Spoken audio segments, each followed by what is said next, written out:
Good day everyone, especially to our Prof. Sir Tony Kim Dison. We missed you so much, sir, every time that we are having our synchronous sessions. And still, all of us are moving forward to meet you again synchronously. So, our topic today is designed to act our supreme work for discussion of our topic assigned, which is local and global communication and miscultural setting. Firstly, I introduce myself. I am John Miguel Fernandez, and I will be assigned in what is culture and cultural understanding, while Edeline Halikik is in charge with cross-cultural communication, Cristel Dacuya is with the issues, Peter Alihog is with the cross-cultural miscommunication, and Churi Maria Clan and David Coloma is with the varieties and registers.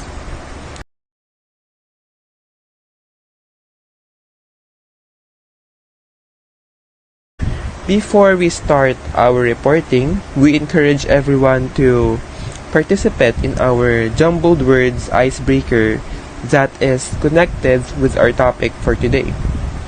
I am giving you 5 minutes to put all your answers in the chat box, and your timer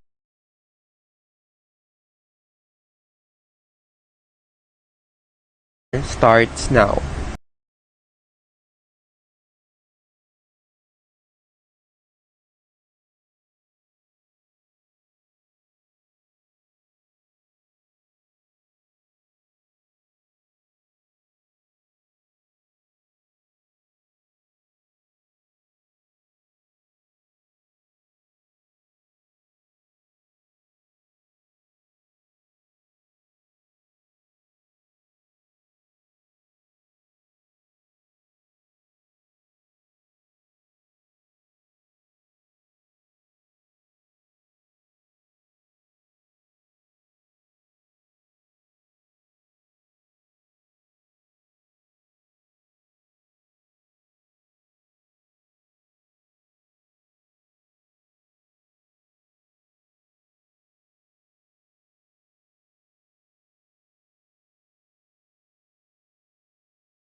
Okay, time's up. Let's reveal the answers. Okay.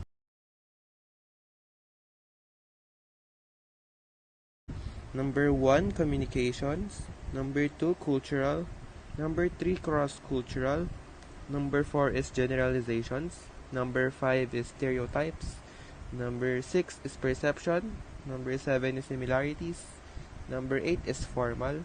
Number 9 is register. Number 10, Kim, Tony, Dison.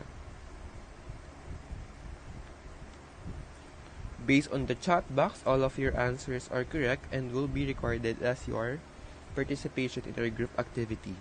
Thank you very much.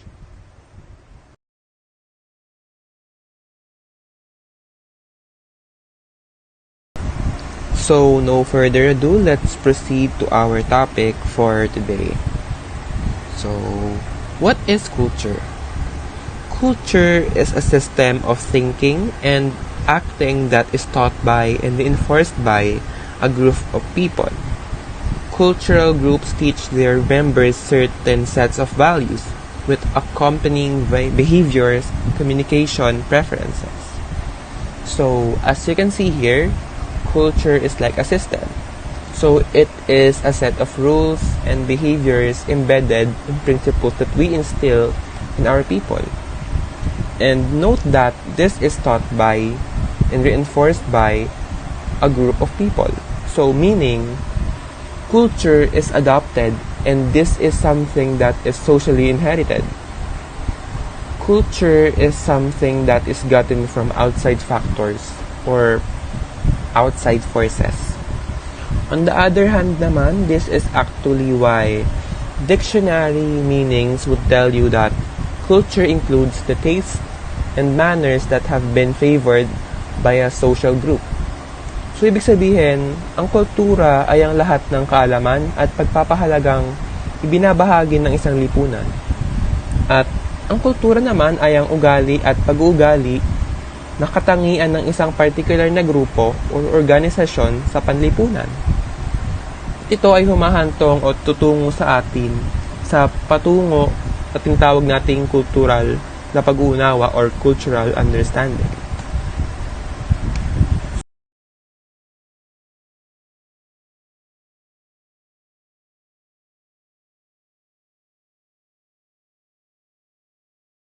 So, cultural understanding.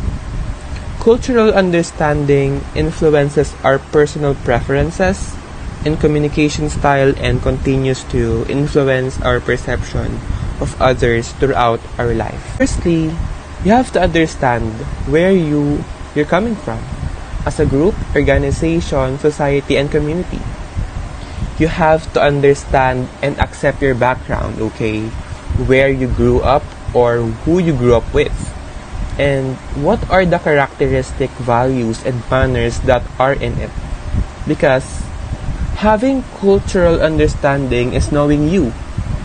And apart from knowing you, it is knowing others as well. Because when you know yourself, you can better relate to others, okay? So you have to start from understanding what's within you and what's influencing you, the person that is you before you, that can well relate to other people. Now, at this point naman, when you already have cultural understanding, you may see that apart from your culture, there are diverse cultures outside that you need to comprehend and need to grasp on. This is because you tolerate diversity, or this is because you have to tolerate diversity.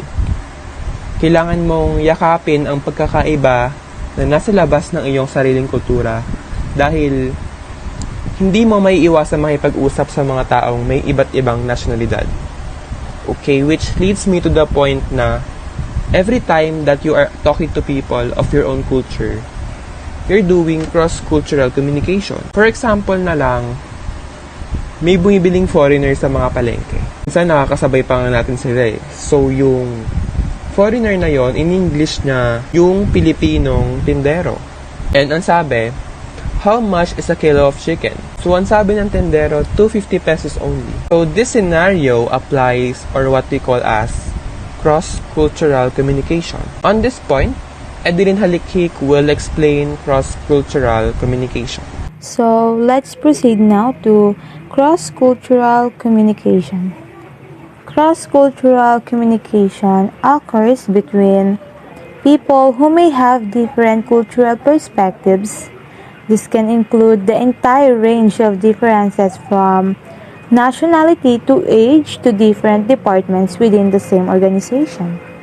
So cross-cultural communication can also result in excellent interaction leading to good working relationship between people in organizations.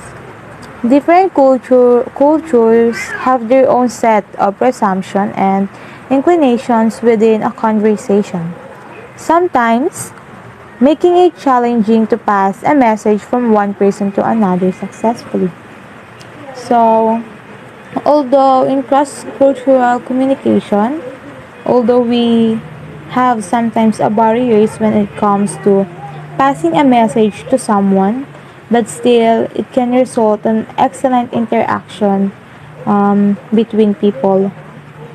Also, cross-cultural communication also refers to the communication between people who have differences in styles of working, age, nationality, ethnicity, race, gender, sexual orientation, and many more.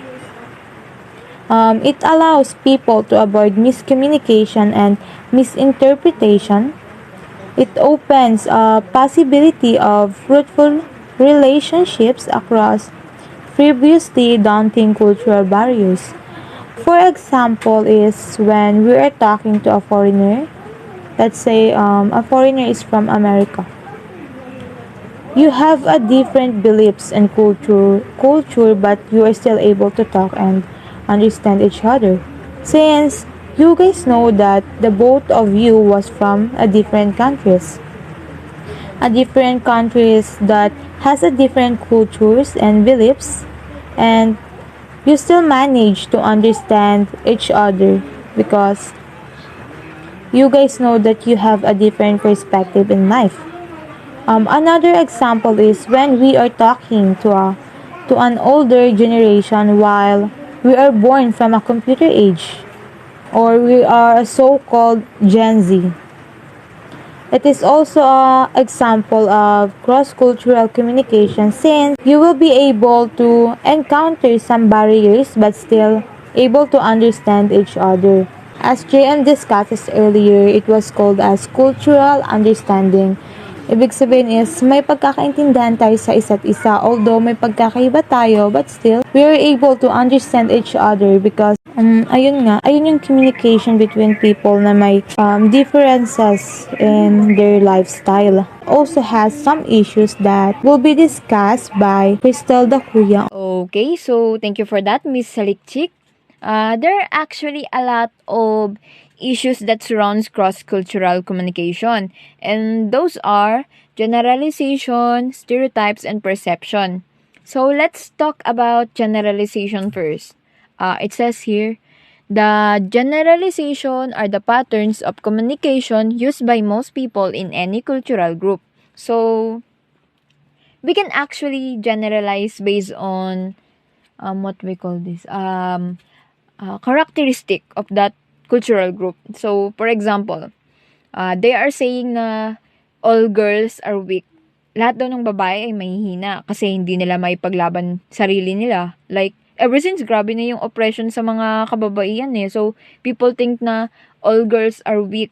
Kumbaga, marinig lang nila yung word na babae or girls or women, automatically iisipin ng iba eh, mahina, or weak, o kaya naman fragile, ganun.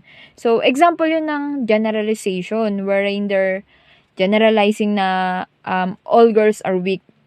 Lahat nga ng babae daw mahina, daw ha. Now, if we're gonna apply this generalization to each and every girls, lahat ng part ng cultural group na yun, then that becomes stereotype already. You are now trying to box each and every woman as what is and what is not. So, for example, the generalization is all girls are weak, di ba? And my mother, Rosalie, yung nanay ko, is a girl. he's a woman, she's a woman. Therefore, my mother is weak. But no, my mother is a very strong and very brave woman who took care of us ever since birth until now. So, the phrase all girls are weak is not applicable to her. But you are trying to box her to being weak just because of that certain generalization among women. So, this is to say, you are generalizing or you are sweeping statements, if that's what you call it.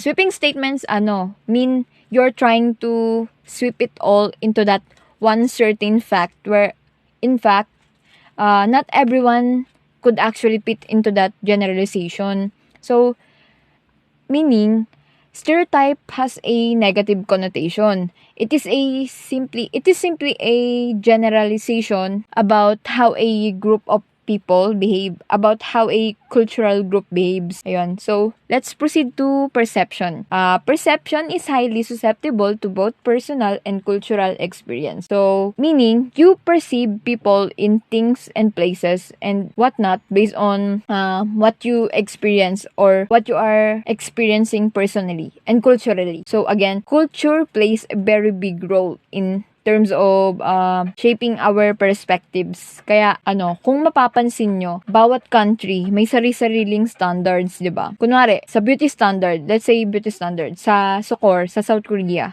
Yung beauty standards nila doon, kunwari, maputi ka tapos payat ka or slim ka or malaki mata mo, automatically maganda ka na. Pero sa ibang lugar, mas prefer nila yung tan skin. Kunwari sa western, 'di ba? Mas prefer nila yung tan skin kaya ang dami nagpapatawag dito sunbathing ganon. It's a matter of perspective na nahubog because of their culture. And because of these issues, dito napapasok yung i-explain ni Mr. Alejo.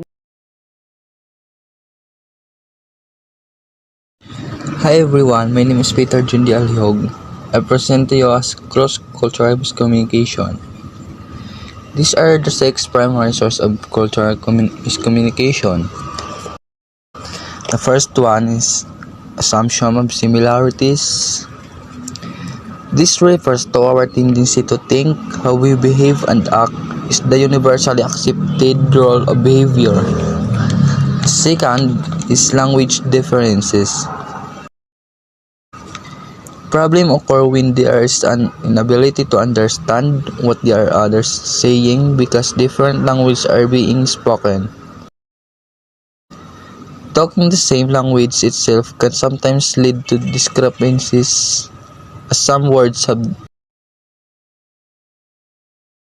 different meanings in various contexts, countries, or cultures. The third is nonverbal. It is the way we dress or to express ourselves through our body language, and eye contact and gesture on how communicates others. Something misinterpretation.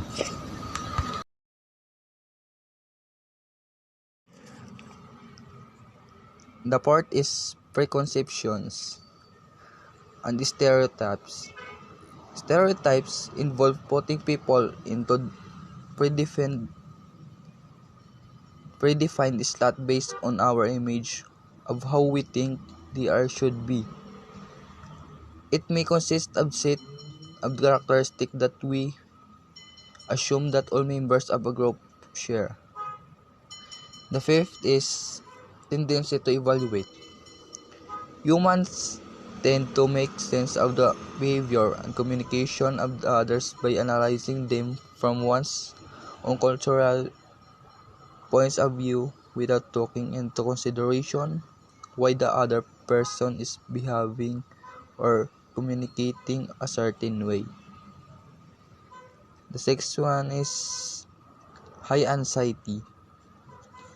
Sometimes being confronted with a different cultural perspective will create an anxious state in an individual who does not know how to act or behave and what is considered to be appropriate.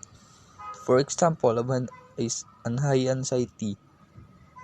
A Japanese man and American man having a business meeting where both are unsure of the other cultures. Next reporters David Kuluma. Okay, so we will moving on to the next topic, which is the varieties and registers. Register is the level of formality in language as determined by context. It is a subset of language as defined by purpose and setting. So, dito po sa register, depending on the context or defined by the purpose and setting, kailangan nating mag-decide kung anong level of formality we have ang kailangan nating gamitin. And that's what we call register. So we have two classifications of register, the formal and the non-formal register. There. That there are the examples. These are the examples of formal register.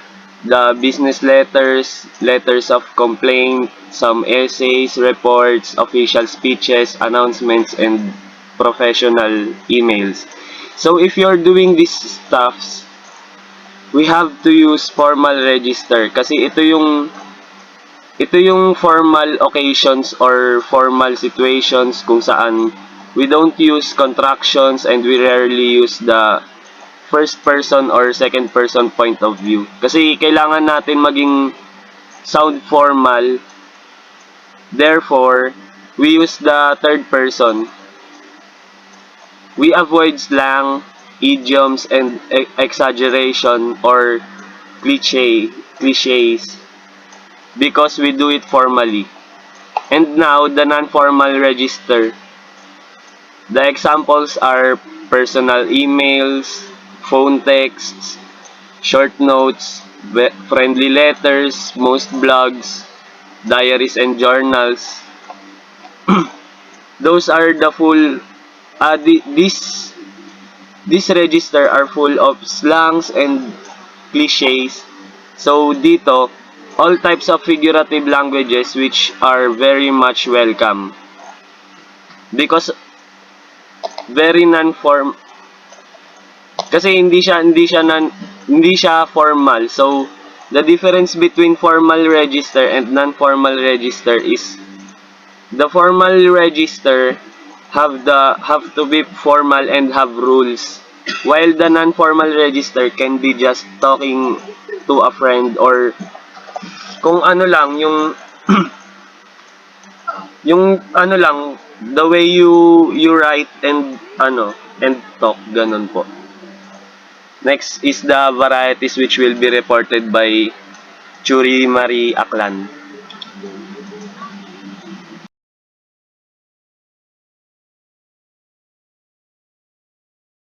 Variety. Variety is a specific set of linguistic items which can be associated with external factors such as geographical area or social group.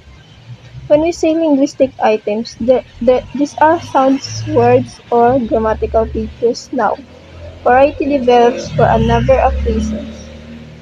First, geographical area. Geographical area differences can come about for geographical like people who lives in different geographical area often develop distinct dialects. For example, even when people are native speaker of English based on their geographical location, they can develop this certain variety of English. Like a standard American English is very different from British English. This means that whether you say often or often, if it does matter, there is no one correct pronunciation. Again, this called variety of language. Second, social group. A social group consists of two or more people who regularly interact on the basis of mutual expectation and who share a common identity, which is a collection of people who are in the same place at the same time but who otherwise do not necessarily interact, except in the most superficial of ways or have anything else in common.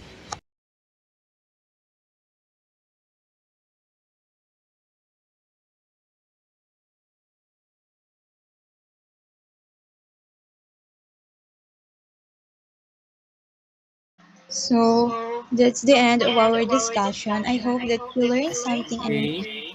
Thank you for Okay, participating. before pala we end our presentation, I encourage everyone to open their cameras for the picture taking.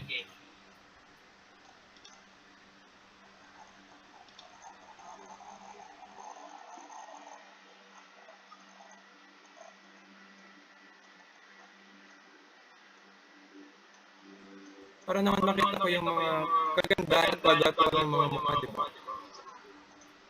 Wait lang kayo, gumana ng camera ko. Wait lang.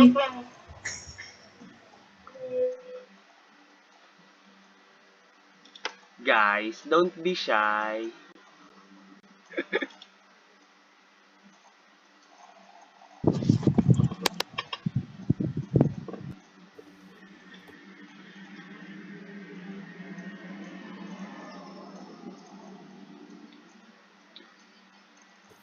Dali na, open na. Yapay.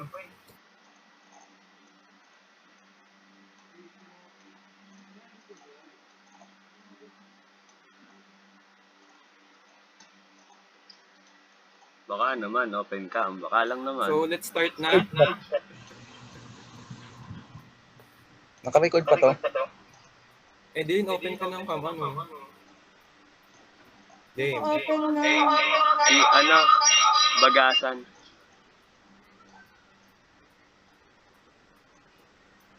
Si Bagasan.